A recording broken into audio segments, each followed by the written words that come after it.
different people. So a lot of like this pay-per-view, on top of being really crazy and very unique for e-fetting, also completely shook up the title scene.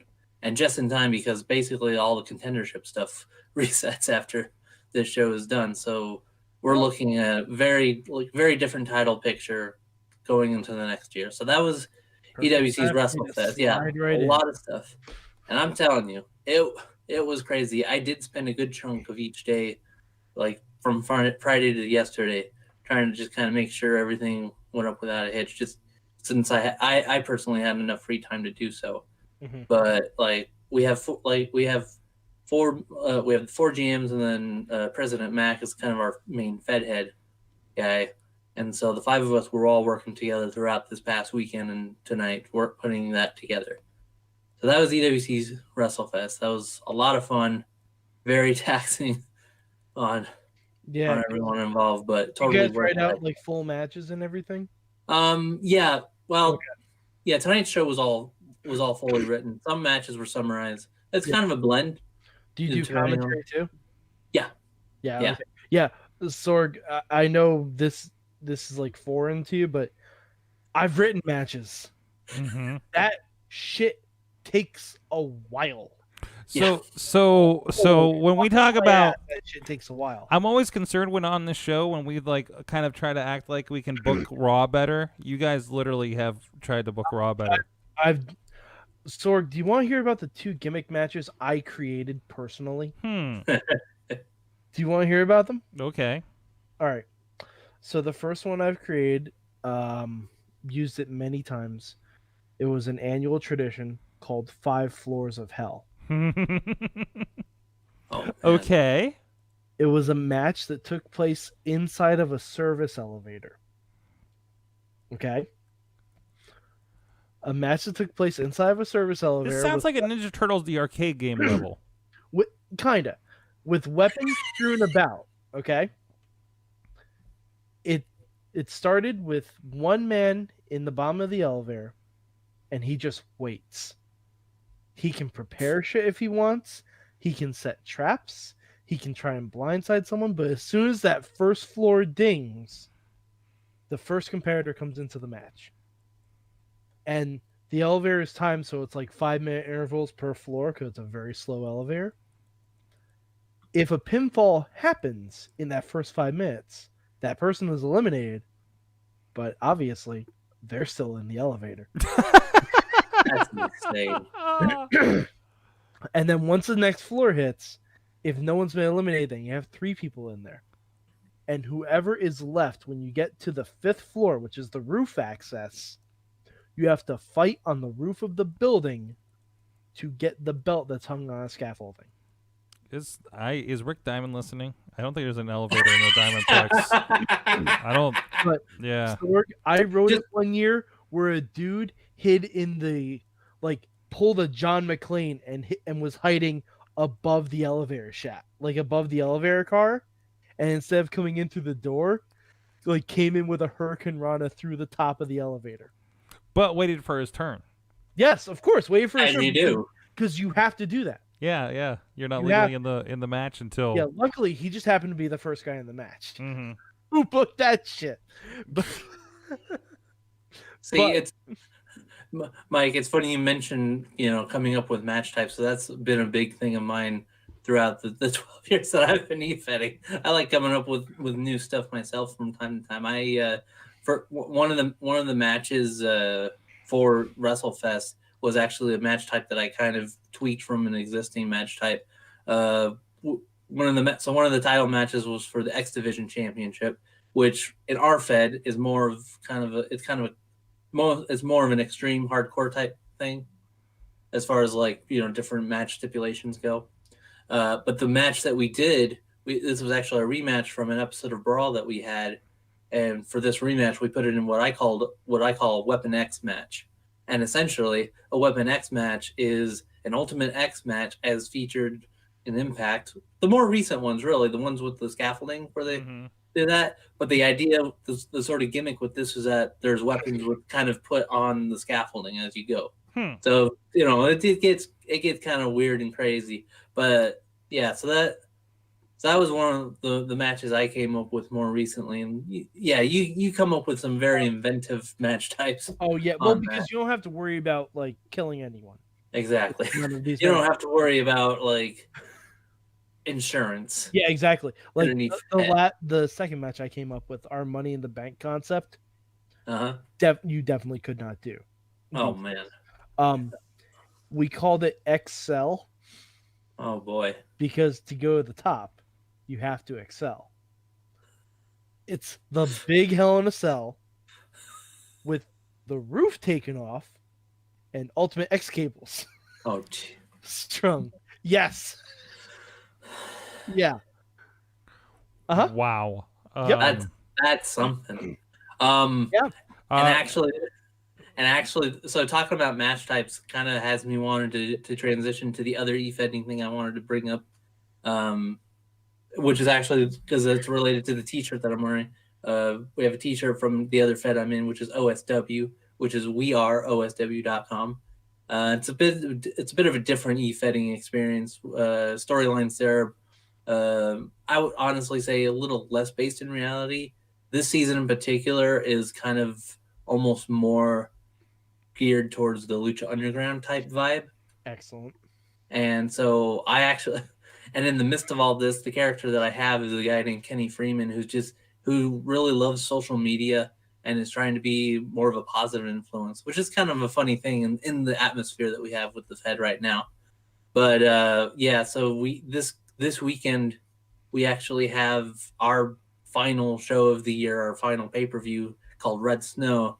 It's become very much a year-end tradition for the Fed as well, and we're actually doing a bunch of stuff, kind of a lot of fun, kind of outside of just the show itself, kind of gearing up for it.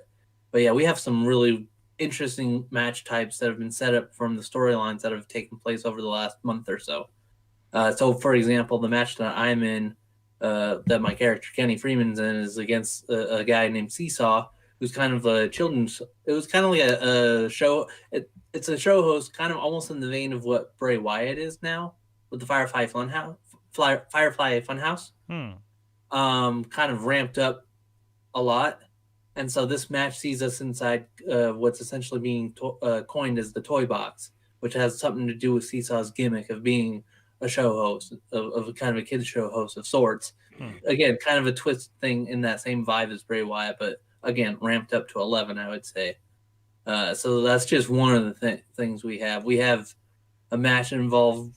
We have matches that are happening inside what's being called an exploding ring. We have a rooftop war. Yeah, we have all sorts of weird looking match types. But if you were to go into like reading the shows and the storylines happening, you can at least see where these matches are being built up. But it's just a general idea of like it's a vastly different e-fending experience. Interesting. So that's what that's what my past couple months have been like, has been kind of building up to these things. So is there? And I'm curious about this, and I don't know if it applies to the ones in this area, but I wonder how many like bookers for promotions came out of e-fitting. Oh, I could see a few. I could see a few of them. Yeah, like of some sort, right? Like get involved in. Yeah, because I mean, picture having to deal with all the bullshit of why am I not winning without ever actually seeing that person in real life. Yeah, that's basically what e-fitting. And without having to actually pay anybody in real life. Yep. All those commissions and doctors and yeah. Yep. But that's awesome. Hey, Alex, thanks for coming on and tell us about what's going on in your e-fed world. Oh yeah, how was Raw tonight? If you want to know what Raw is like, picture like the conversation we just had. Have it go twice as long, and with no discernible ending to it. And that was a third of Raw. And you get interrupted by a sneak peek to some show I don't care about. Yeah. Yeah. Alex, there was a gauntlet match on tonight. Hey, Sword. Sword. Quick question. Who won the gauntlet match? I don't remember. Nobody. Okay, I didn't think so. I thought that's what happened. It went an hour, Alex. To You determine said a number one contendership for the U.S. title. So nobody's a contendership. Oh Nobody's no! a Oh contender no! for the U.S. title. Oh no! There is someone. Seth Rollins. Just For the because U.S. he's like, title. I don't like this. I'm gonna challenge Rey Mysterio to a fight. That So what you're telling me is because Brock Lesnar is out in limbo with the the WWE Championship. See, that's how far behind I am on this Oh stuff. shit, that is the WWE Championship, isn't it? it's the WWE I Championship. completely thought it was the Universal Championship. It's okay. None of it matters. Because he's in limbo with the WWE Championship, Seth Rollins is challenging for the United States Championship. Yeah, he's That's what you're confused, and telling me. he's defending the WWE Championship across the universe. I will give Seth Rollins credit on one thing. It does make sense in the sense that Rey Mysterio gave a pipe to Kevin Owens last week. Mm-hmm. But other than that, it's moronic. Yeah, and actually, just to sort of correct you, Sorg, I know you said across the universe, but given the time of year that we're in now, I would actually say Brock Lesnar's defending that title across the multiverse. No, because it would require Brock Lesnar to defend the title. It could be. That could be. By the way, the latest issue of that Galaxy Romp Wrestling comic is in your Slack. By the way, worth reading. I haven't read the new one yet. Oh man. I think it's Invaders from WrestleTopia. We've been getting some preview copies of that, and highly recommended to go check that out, wrestling fans. All right, guys. Hey, well, we're gearing up. This is probably going to be the last one of these wrap-ups because do you guys really want to watch a pre-tape and talk about it next week? I mean, I know we probably won't. You already did. Oh yeah, I guess we did. Already yeah, did. I didn't realize tonight's was kind of a pre-tape. I guess they taped it early and rolled it out. You said that your friend is there. And if anything, I'd rather do a wrap-up after NXT this week. Oh boy, if NXT only. is going to be hot fire. Well, that's probably not going to happen. I'm probably not going to see it live actually because, well, first of all, it is Christmas week. We're going to have a Christmas or end of the year edition of Awesome Cast. Oh, look at you. There you go. Nice Becky Lynch ugly sweater. Nice. Yeah. I dig it. I dig it. There's the rest of it. Oh, there's a snowman on her jacket. That's nice. Yeah. The snowman. Ha! Get it? Get it? Get it? You get it? You get it? I get it. I got it. Snowman. Becky the Snowman. But we're going to have the Good Guys Christmas special on Tuesday night, starting at 9 p.m. And we are slated on Wednesday at 7 p.m. to have the STD's Christmas special.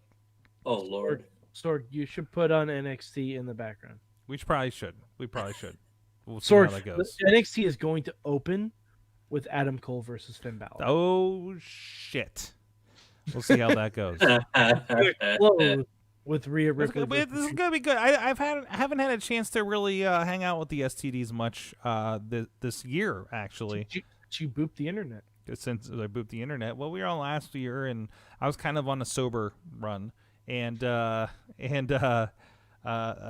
we'll see what happens. Let's see the chat that they was put together for us to discuss the show is the 2019 Sorg Fucks a Homeless Man STD Annual Christmas Mayhem Show.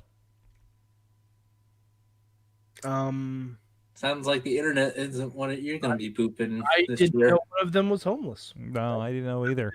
I mean, they always recruit, so I don't know. That's I'm not even sure. Maybe it's fuck. What? I can't think of his name. What? Can't think of his name. You're thinking Billy? Dennis Gregory. What's that? Dennis Gregory. Dennis Gregory? Is Dennis Gregory in there? He's a bum. Wow. Okay. Nope. He doesn't have a home. Nope. Moving on. Mad Mike 4883 on the tweets.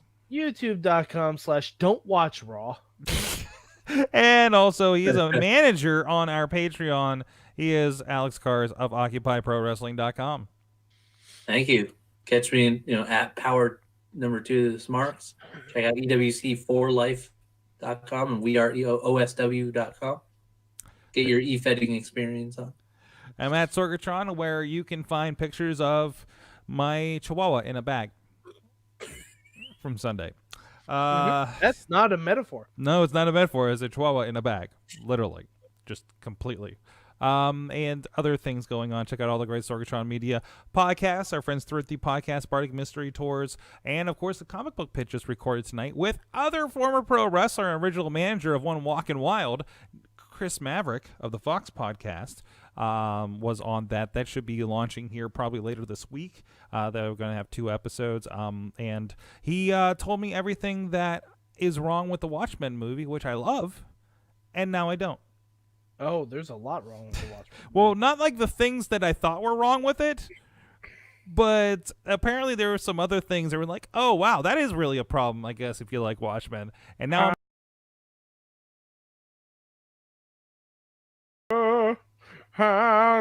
Hallelujah. And I got through the first episode of Watchmen, the series, and I need to get going. Oh, yeah, you do. Yeah, I do. I don't think the wife is into it, so I'm going to roll with it. Oh, And okay. my stream has frozen. Perfect. Perfect time to close the show. We'll see you guys next time. Mayhem out. Just wait, just wait, just wait, just wait. Don't give up what you want, take it back. Wait for the perfect time, then attack. This show is a member of the Sorgatron Media Podcast Network. Find out more